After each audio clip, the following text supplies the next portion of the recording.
State Farm and all those things. There's some fun things to have. You are dialed in. I love this. Oh, yeah. Hey, I've been waiting for this for 8 months. So here's how I view the preseason.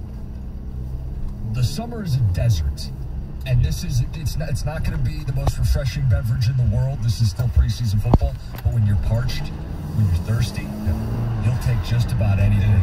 And Josh Allen not expected to play tonight, so we are going to get a healthy dose of Mitchell Trubisky. And if you want to see, hey, preseason or not, can somebody get some pressure in this guy's face? Can you please put him in a position where he doesn't carve you up and down the field the way he did with Matt Patricia defenses? For peace of mind, I would love to see that. And I'm glad you went there. And we want to hear from our listeners as well. Lions fans, 248-539-9797. What do you want to see tonight? What are you interested in? What are you looking for? Because there's so many storylines, and we'll get a chance to talk about a lot of them, whether it's Jared Goff, it's the offensive line, it's what does this receiving core look like. But I think you nailed the one thing that I'm really looking at, and that's the defense. What type of defense will this be when you have guys like Romeo Okwara and Trey Flowers playing different positions? What do they look like when they no longer have their hand in the dirt? And, whether it's trying to get pressure on Buffalo's quarterback, Mitch Trubisky, or it's dropping into coverage, those are a few things that I'm like, these guys, they haven't been this in their entire football lives. Yeah, occasionally you'll drop a defensive lineman into coverage, and we saw that over the last couple of years, but they're going to be doing a lot more of that. What does, Levi Onwuzurike look like? Aleem McNeil, those guys in front, the draft picks. What's this defense, what's their identity going to be? Because the starters are going to be playing. Now, I don't know how much we'll see of Michael Brockers. He's a 10-year vet. We may see a little bit of him. But what's the identity of this team, but especially this defense going to be? Are they going to be physical? Can they run? Jelani Tavai, we've heard about him losing weight. Is he faster? Was he just misused? And we're not going to get the entire picture tonight, but we're going to get a little taste. Exactly, the taste of it. And I can confirm I did not find any cement shoes down in Allen Park when we were there on Wednesday, so hopefully you did, because they should be left there now. Well, exactly. You don't bring him to Ford Field tonight. Jelani Tavai is going to be one of those dudes where he clearly was drafted as a bigger linebacker in the previous regime's defense. This is a classic, hey, lose weight, see if you fit in. If not, on to the next one. He's going to be a guy that's under the microscope in the preseason. 248-539-9797. What do you want to see in the preseason? Tonight being the emphasis, but with the preseason in general, what are the goals if you're a Lions fan watching a first-year head coach in Dan Campbell with a brand-new quarterback, brand-new schemes on both sides of the ball, and this is going to be the first roster that Brad Holmes has helped assemble. And, John, that's my area of emphasis, because when they hired Brad Holmes, what was the selling point? Well, in LA, they didn't have the first-round picks, and the guy still found talent later in the draft. What is the preseason perfect for? The guys you draft later, younger players, rookies. I look at the back end of this rookie class, and those are going to be the guys you see more likely than not. I know everyone's excited for Aleem McNeil, the Dancing Bear, Twinkle Toes. He's got all these nicknames, and he's listed as a starter on the depth chart as a rookie. That doesn't happen very often where rookies are slotted in before the first preseason game as a starter. But I'm looking deeper down that depth chart going, Amon-Ra St. Brown in a crowded but not great receiver room. Can he pop off in the preseason? Can he shine a little bit in that crowd? Ife Melifonwu, they are thin at corner. They've talked him up. Aaron Glenn likes him in that nickel corner position. Can he get a little more run as a bigger physical corner? Maybe he's the surprise player. Barnes, the linebacker from Purdue. You're talking about Chris Spielman whispering sweet nothings in his ear. Could he be a guy that gets extended run in the second half or the second preseason game? Let's see Brad Holmes find a diamond in the rough, and your first inclination is going to be these preseason games. It is, and you hit the nail on the head with Derek Barnes. I want to see, they traded up to get him. They spent some draft capital on him because it was important enough to go up. Now, right now, he's sitting at, depending on the depth chart, but third or fourth behind, obviously, the free agent signing of Alex Anzalone. And coming up from New Orleans, Jelani Tavai is going to get some time. Jalen Reeves-Maybin, but then you get Derek Barnes. He's all the way down the depth chart, but this is the time for him to show why they made the trade to spend that capital to come up and get him. And this is an opportunity, and it's not necessarily just the success. How many tackles? How, does he get an interception or a batted pass? That's not it. They're going to be looking at, can he physically hold up in the NFL? How does he use his hands? Does he allow those offensive linemen to get into his pads, to get a hold of his numbers and drive him and control him? Can he create separation? Can he run? What are his instincts like at this level? How does he identify things? All of those things are what coaches, what fans, and definitely me, what I'll be looking at when I'm watching Derek Barnes play. And it's the same with all the young guys. You talk about Amon-Ra St. Brown. Can he get off the line of scrimmage when it's press man coverage? Right, he's not big. He doesn't have plus size. He doesn't have that great first step burst. So what is he going to do to make himself available, open and available to catch? And what do the coaches do to give him an advantage? Scheme him up. Well, scheme him up, put him in motion, get him off the ball a little bit, line him up in the slot. There's a lot of different things that they can do, but it's going to be, we're talking about the players that we want to see. I'm also looking at the schemes. How are they using these guys? How are they creating opportunities for these guys? That's always what's tough for me, and you would know this better because you were part of preseason preparation and game plans. They're not going to show us their best stuff, but you are still looking at, what are you looking for from the coaching staff in a game where traditionally we think vanilla schemes? Is it possible to learn anything about what Glenn's going to do on defense and what Lynn's going to do offensively as the OC? Can we learn anything from them? Oh, sure, you can. And you're going to learn what the base is going to look like. Base defense, base offense. Now, you're not going to see any razzle-dazzle. You're not going to see any special blitzes. Stunts and twists. Yeah. You may see some of those up front because you're talking about young guys in Aleem McNeil and Levi Onwuzurike. Those guys have to be able to understand, okay, when I cut across a guard's face or if I loop out, how do I work together, hand in hand with my teammate? And it's the same thing on the offensive line. I want to see all of these guys moving in the same direction. Now, that's going to be up to Frank Ragnow to be communicating to these guys, and we have no doubt that he's going to do a great job at that. But when you've got, Vaitai at right guard, now it's a bit of a new position for him. I know he played it last year, but it's not been his natural position. That's where he's going to be because you got Penei Sewell at right tackle. When they have a sweep to the left or sweep to the right or just, these different runs, do they look like it's, and we used to talk about this in the O-line room, it's elephants on parade. You been to the circus? Yeah. All right, and you see the elephants like their trunk holds onto the tail of the one in front of them, but they're all going in the same direction. They're connected, and when they turn or they spin or they all are going in the same direction. That it's elephants on parade. I want to see this offensive line, whether they get movement or not, whether it looks like DeAndre Swift or Jamal Williams is going to be a great 1-2 punch. That's not what I'm looking at. It's the base of it is everybody going in the right direction? Can they work together? Is this the best five that they have up front? And we know the three are going to be there. We believe Jonah Jackson is going to take a step forward. Now it's going to be a lot of eyeballs, probably more on Vaitai than Penei Sewell for me. Chance to indulge as a football fan tonight. You don't need my permission, but I do want to hear from you. 248-539-9797. Lions preseason opener is tonight. It's 97-1.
Plus, at Planet Fitness, giving back to the communities they serve, very important to them.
see some of Jared Goff. They're full quarter tonight, and that's different than what we've seen in Detroit over the past 3-4 years, where you didn't see Matt Stafford much at all in the preseason. And we are going to see Jared Goff tonight for a quarter. I believe in the second game we'll see him into the second quarter. And what you're going to get from him is, originally you're probably going to get a lot of those checkdowns that we talk about. It drives people crazy. It drives people crazy, but you know what? It's about developing a rhythm in the preseason here. You got to develop that rhythm of your offense. You've got to set the stage for what you're trying to do.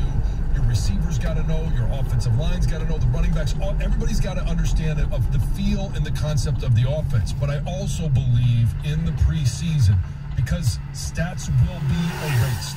It doesn't matter how many times you throw interceptions. We'll obviously talk about it.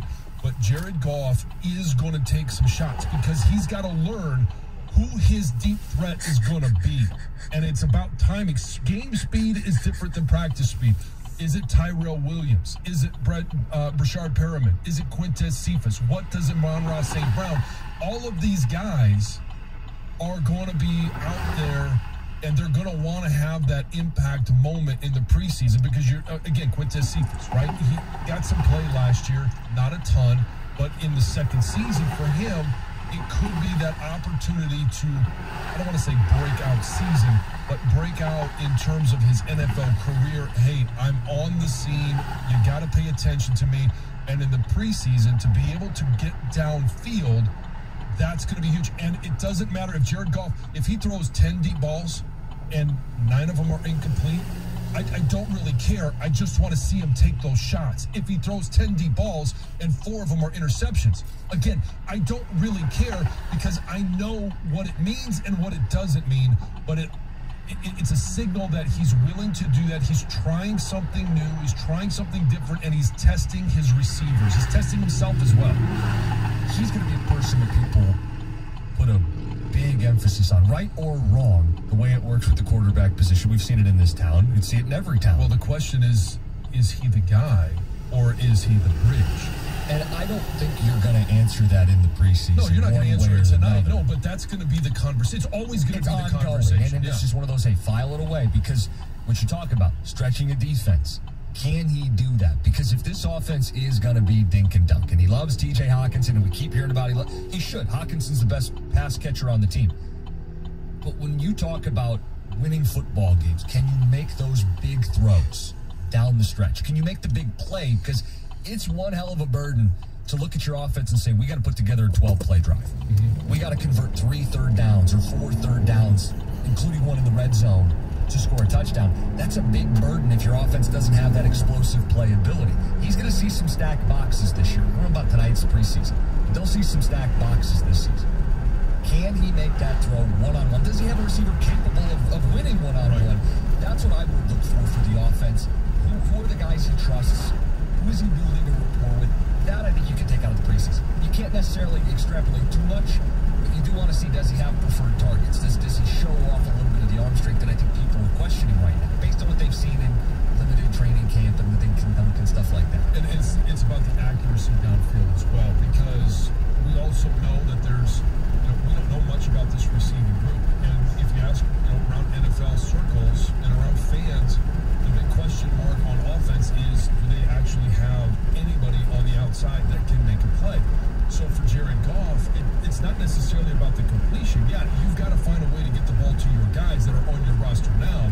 But if he puts a ball in a place where you're like, you know what, if we had a stud receiver, that would be a catch. That in and of itself is something that you've got to be looking at. And the other thing that Vito was asking about there, the last call that we had, was the running game. And here's what you need to look at in the running game. I mentioned the offensive line, making sure they're going in the right direction, making sure that they're getting movement and their pad level. That's the one thing that you've got to do as an offensive lineman that's different than in practice, is when you're playing at game speed, it's about pad level and working down into that pad level. It's not always an easy thing to do, because you get complacent when you're at practice sometimes. Things that work in practice, you're playing against guys that are standing up. You've got to find a way to make sure that you're low, that you're coming off, that you can move low, and when those holds are there, what what is DeAndre Swift looking at? What is Jamal Williams looking at? Where are their eyes? What's their feel? How comfortable are they behind this offensive line?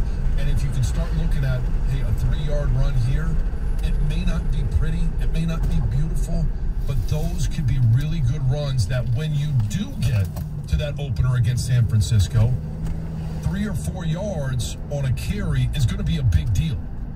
248-539-9797. A couple ticket texts. This one says, I want to see pressure on the quarterback.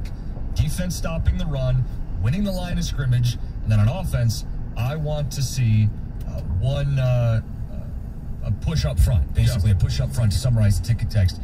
Kind of what you're talking about in the trenches. Defensively, I don't need exotic blitzes tonight. I hope there are more of them. Hell, I hope for blitzing, period, after the last regime. I don't expect exotic blitzes tonight, but I do want to see finding ways to get guys in situations where they can bring pressure. And if that's lining guys up in that hang linebacker spot like we expect to see with Flowers and Okora, great. Tom is at Waterford. Tom, let's indulge. Let's talk a little football. Lions pre